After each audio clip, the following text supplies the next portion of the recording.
मैं हूं doctor Pulkit Agarwal, ENT and head and neck surgeon, Om Shanti hospital, Kalibari, Bareilly से।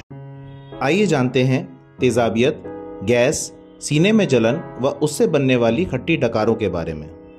हमारी खाने की नली अर्थात ईसोफेगस फेफड़ों के नीचे स्थित डायफ्राम से होती हुई एक वाल्व के जरिए आमाशय अर्थात पेट या स्टमक में जुड़ी होती है।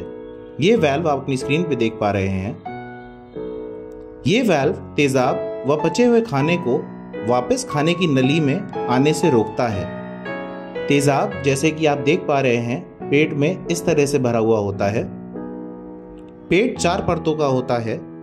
इस वाल्व की कमजोरी की वजह से ही तेजाब व पचा हुआ खाना खाने की नली में वापस आता है और इसी चीज को हम रिफ्लक्स कहते हैं। इसके मुख्य कारण अधिक तेजाब बनना या तेजाब पेट से खाली ना हो पाना होता है। हल्के हल्के वापस आता हुआ तेजाब खाने की नली में छाले डालने के साथ साथ सीने में जलन भी उत्पन्न करता है। हल्के हल्के पेट की परतें कमजोर पड़ने लगती हैं और ये कमजोर पड़ी परतें काफी ज्यादा हानिकारक हो सकती हैं। जैसा कि आप देख पा रहे हैं तेजाब आगे नहीं बढ़ पाता और यही तेजाब खाने की नली में वापस आता जाता है।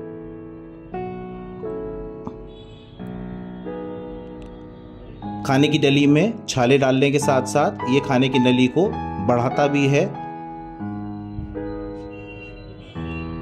पेट की परतें कमजोर होने के साथ साथ ये खाने की नली में ऊपर चढ़ना शुरू करती हैं, जिसको हम हाइटिस हर्निया कहते हैं। एसिडिटी को पहचानना बहुत ही जरूरी है।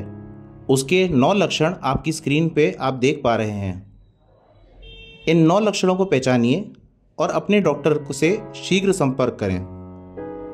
इनके दुष्प्रभावों से बचने के लिए हमें एसिडिटी के मेन 5 लक्षणों को पहचानना जरूरी है।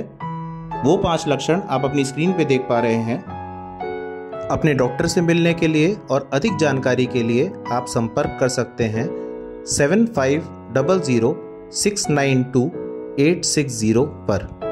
धन्यवाद।